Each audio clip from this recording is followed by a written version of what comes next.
Buenas tardes, organizadores del evento, el primer coloquio de investigadores y estudiantes de nuestra casa de estudios, la Universidad Federico Villarreal. Reciban un cordial saludo, también público concurrente que nos honran con su presencia. A mi cargo va a estar la exposición del tema Violencia política en la novela Abril Rojo de Santiago Roncanguiolo, publicado en el año 2006. Por cierto, compatriota nuestro, productor de vastas obras literarias, actualmente radica en España, y en especial he traído un ejemplar que pueden ver aquí, de esta novela, además galardonada con el premio Alfaguara, un premio prestigioso en España.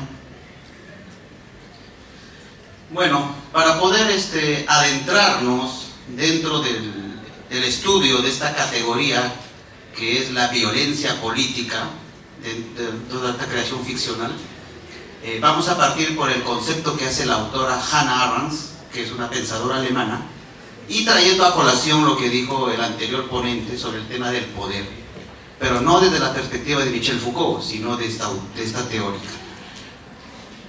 Comúnmente, nosotros solemos relacionar el tema del poder con la dominación.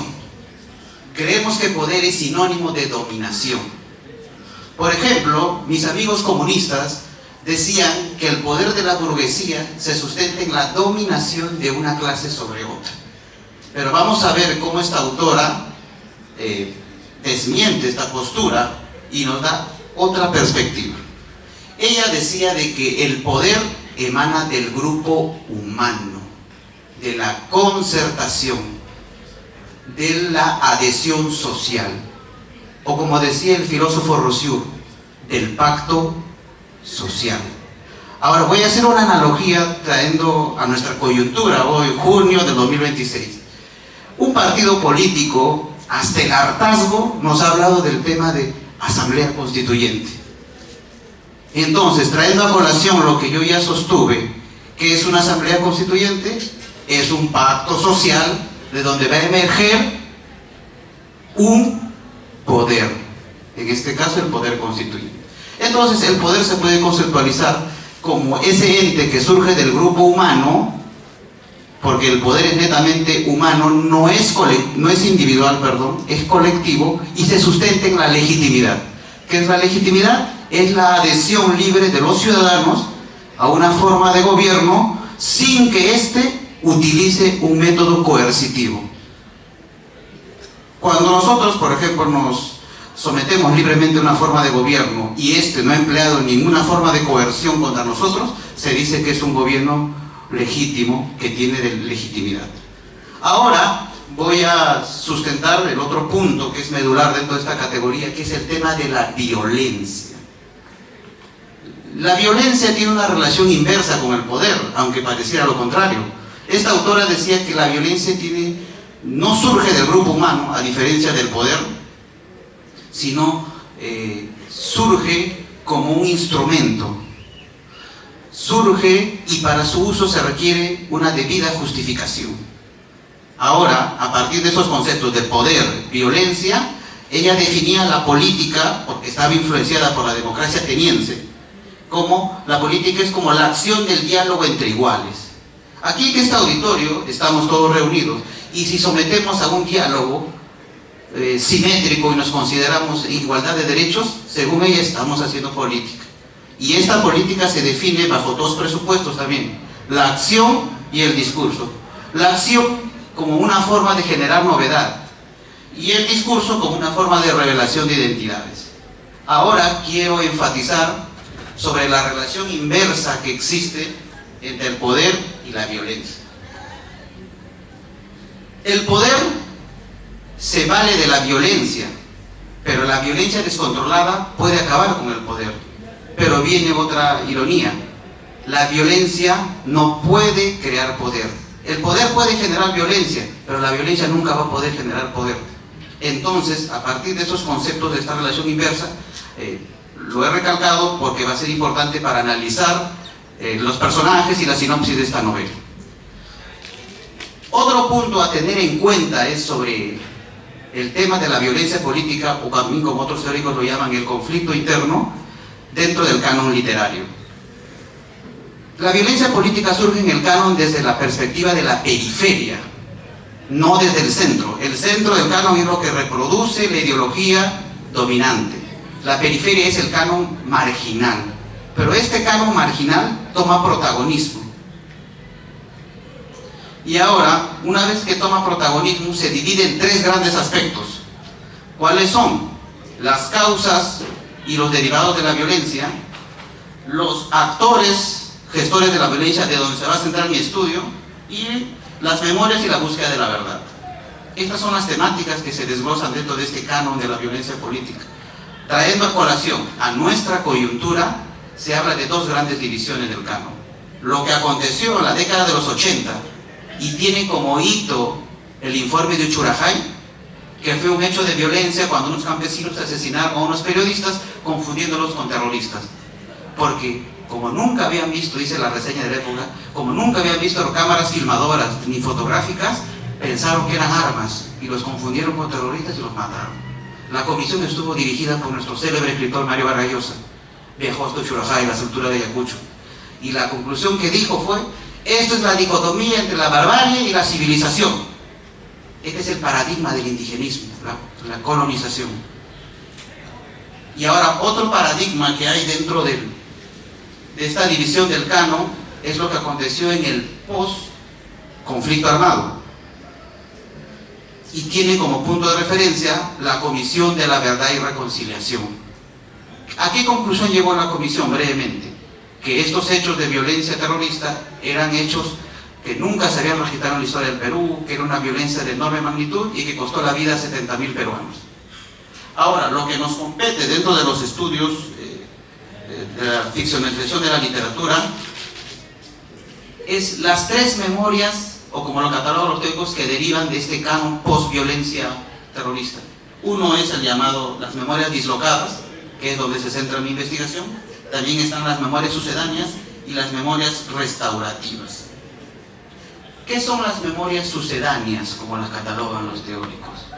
Es aquel episodio donde los autores se cuestionan el cómo narrar ese hecho, cómo ficcionalizar. Y también se pone en cuestión otro punto que va relacionado a eso: el lugar de enunciación de lo que se quiere representar. En este caso, los narradores. Santiago Roncagliolo es un criollo de clase media alta, y muchos pueden cuestionar, ¿no?, los que tienen posturas más indigenistas o autóctonas. ¿Qué sabe ese limeñito de la vida del andino? Que ha aprendido por sus estudios universitarios, por los libros que leyó, por la televisión que vio, y ha querido ficcionalizar a través de una obra como esta. Se cuestiona puntos como eso. Otro punto importante que se resalta aquí, por lo que resaltan los críticos del canon en estos tipos de producciones, es las citas paratextuales. Por ejemplo, en la página que da apertura al libro se ve muchas epígrafes, se ven palabras de Abimael Guzmán, se ve palabras de Osman Morote y de otro maoísta de la época. ¿Qué función tiene todo esto? Tiene la función de afirmar lo que se llama el contrato ficcional. Y al final del libro también hay notas del autor donde él revela las fuentes de la cual él se inspiró, llamémoslo así, con esta postura romántica, se inspiró para poder concebir su obra, en la que dice: yo me inspiré, tomé fuente de testimonios de policías, militares, documentos legales, porque mi personaje es un fiscal, el doctor Félix Chacaltana, documentos del Ministerio Público, resoluciones judiciales y todo este tipo de fuentes. ¿Qué propósito cumple todo esto según los teóricos? Afirmarnos una vez más el contrato ficcional. Un punto con el cual cierro esta parte del canon tiene que ver con un aspecto a veces controversial, lo que denominan la responsabilidad ética del narrador. Cualquiera que lee esta novela, y les resumo en pocas palabras, trata de la investigación que hace el doctor Chacaltana en Ayacucho en el año 2000. Justo el año 2000 es el periodo en el que los científicos sociales dicen que acaba la subversión. De 1980 al año 2000 termina la guerra interna. Y él justo va en ese contexto. ¿Por qué Abril Rojo? ¿Por qué abril? Porque es en el mes de abril y tiene como fondo la Semana Santa, esta festividad típica de Ayacucho que es conocida. Y también se realizan las elecciones. Hay un clima político y una tensión. Y él básicamente, el doctor Chacaltana, logra descubrir crímenes execrables cometidos por militares en complicidad con otras instituciones. Entonces cualquiera que a prejuicios acerca de este libro puede pensar, no, Roncanguiolo es antiestado, él es caviar, está atacando a la institución democrática porque su libro habla de que Chacaltana va a investigar cosas en Ayacucho. Esto es lo que los teóricos llaman la responsabilidad ética del narrador. Y también se toma en cuenta hoy en día en la etapa en la que se hablan las memorias reconstructivas, que ya es otro aspecto de cómo en los colegios se habla de este conflicto y cómo se les enseña, ¿no? Luego de haber abordado el tema de los conceptos categóricos y del canon, vamos a adentrarnos a la sinopsis de la novela en sí. Esta novela, según los postulados de Gerard Genet en narratología, está constituida en focalización cero, porque es un narrador omnisciente. Está hecha como un narrador heterodiegético, porque es un narrador en tercera persona, o como se ilustraba, ¿no? Como un Dios omnipotente que conoce todos los hechos, como nos enseñaron en teoría narrativa.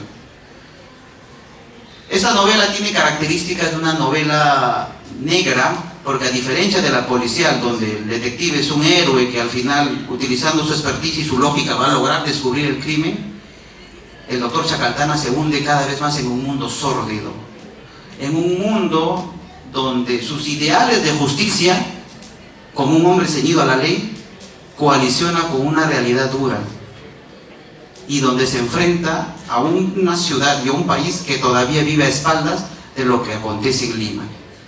Hay una cita muy graciosa en el texto, que me van a disculpar porque es una grosería, pero tengo que traer la colación. Cuando se encuentra el teniente Cáceres y Chacaltana en un pueblito de la sierra, cuando están en las elecciones, y una noche antes habían sufrido el ataque de un grupo de Sendero Luminoso, y a su lado del teniente habían 4 policías jóvenes de 20 años que cogían sus armas y no sabían qué hacer ante el ataque.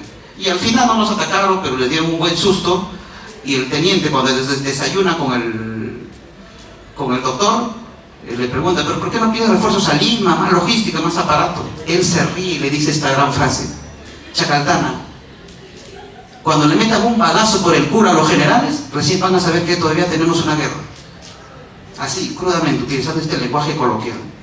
Entonces, esta novela también, a diferencia de una novela policial, explora el crimen como un síntoma de la corrupción social, nutrida por un realismo crudo, donde los personajes evocan una moral ambigua, y esto lo voy a ilustrar. Luego que Chacaltana llega a Ayacucho, porque él era ayacuchano, pero se formó y estudió en Lima y vuelve a su tierra, la trama comienza cuando se redacta un acta de levantamiento de cadáver, donde un poblador lugareño da testimonio de que había encontrado un cadáver calcinado en la Pampa del Aquino, y a partir de eso él empieza a desglosar todas sus investigaciones. Se topa con otro personaje principal, el comandante Carrión, que es un militar huraño, hostil, y que no desea colaborar con la justicia civil en todo momento. Empieza a burlarse de su trabajo, a minimizar lo que hace y todo. Y a partir de ese acontecimiento se van desglosando como una novela detectivesca, pero matizado con un tráiler, porque también se nota un clima tenso en los personajes. Por ejemplo, luego de este incidente que ya le relaté, otro clima tenso de la novela es cuando el doctor va al penal de Ayacucho y se entrevista con un tal camarada Alonso, y él empieza extrañamente a revelarle datos de su pasado, porque sus padres habían fallecido producto de la subversión, y empieza como si lo provocara y generara en él más frustración de la que ella cargaba, como sus investigaciones que parecían no llegar a ningún lado. Y luego de eso, él empieza a querer buscar colaboración con el resto de autoridades militares, pero no parece encontrarlo. Pero la historia cobra un vuelco, y es uno de los primeros vuelcos cuando, como en criminología, existen muchos cabos sueltos. Las investigaciones, cada vez los hechos de muerte parecen tener vínculos que tratan de omitirse. Cuando acude, por ejemplo, él donde el juez Briceño para pedirle que emita una orden y poder colaborar con su investigación, él le niega. Va donde el comandante Carrión y se burla de él. porque dice que acá mandan los militares, no los civiles, porque es estado de emergencia. Y así sucesivamente. El gran vuelco que cobra la historia es cuando todas las personas que son interrogadas por el doctor empiezan a morir. Y en ese tipo de situaciones se cumple lo que decía un teórico. Este teórico se llamaba Ariel Dorfman, junto con Saúl Sonovsky, que estudiaron el tema de la violencia de la literatura latinoamericana, y decían una categoría, que hablaban de la violencia inespacial, que es lo que interioriza, es la violencia que interiorizan los personajes. Y esto se puede ver claramente en él, en cómo él carga una enorme frustración porque se siente responsable por las muertes, se siente como un fiscal maldito. Persona imputada que interroga, persona que muere. El primero en morir es el padre Quirós, que era el sacerdote con el que él hablaba. Muere la persona Justino Maiter, que encontró el primer cadáver, que era familiar de Edwin Maita, el que era el occiso, que después tenía vínculos senderistas incluso. Se enamora de una chica que se llama Edith, una guapa ayacuchana que trabajaba en un restaurante, donde, como él todavía está sufriendo por el divorcio que tenía, entonces, y carga el recuerdo de su madre, a pesar que es difunta, pero él le habla a su imagen, incluso le pide permiso para poder estar con ella. Y a partir de esos sucesos, la novela cobra un vuelco cuando las sucesivas muertes conducen a un solo hilo: el comandante Carrión. Aquí se cumple lo que estos teóricos hablaban que ya mencioné, de la violencia horizontal e individual. La literatura latinoamericana atravesó por tres violencias: la violencia vertical, los de abajo frente a los de arriba; la violencia horizontal, los que emiten los mismos bandos; y la violencia espacial interior, que tiene que ver con la psicología que interiorizan los personajes. Porque entonces Abril Rojo tiene la segunda categoría, la violencia horizontal, porque no es una violencia de insurgencia de los oprimidos, sino es una violencia de personas de la misma institución. ¿Qué tienen en común estos militares y el doctor Chacaltana? Que son agentes del Estado. Entonces, la novela cobra un gran vuelco al mismo estilo de los grandes thrillers policial, cuando Chacaltana lo encara a Carrión y ve que cada muerte que se da lo conduce a un solo hilo: él. Y al final ahí se ve lo hermoso de la escritura del autor, cuando dialogan y se convencen de que ambos y la vida tienen destinos inexorables. Y él termina con la misma arma que le había dado para protegerse, termina matando al comandante. Y por esos vuelcos de la vida, y con este punto termino esta exposición que decían estos teóricos, la violencia de Latinoamérica tiene otra característica, que vuelve a su protagonista como una víctima de su falso heroísmo. Al final, cuando investigan los casos, las muertes, Carrión está muerto, Chacaltana lo mató, ahora a él les indican las 4 anteriores muertes, porque en el momento encuentran el arma con las huellas de él, y de querer ser héroe pasa ahora a ser villano, con una línea tan débil. Termina con el informe del agente de inteligencia de apellido Lespuru, cuando dice que Chacaltana ha enloquecido, que anda por los campos de Ayacucho formando rondas para atacar a terroristas invisibles. Entonces, con esta exposición, en síntesis, de esta categoría que es la violencia política, puedo decir, el poder emana de la legitimidad y la concertación popular, que la violencia es el reflejo de esa pérdida de legitimidad y puede ser provocada por los mismos agentes que de donde emite esa legitimidad, en este caso los agentes del Estado. Bueno, esa ha sido mi exposición, muchas gracias.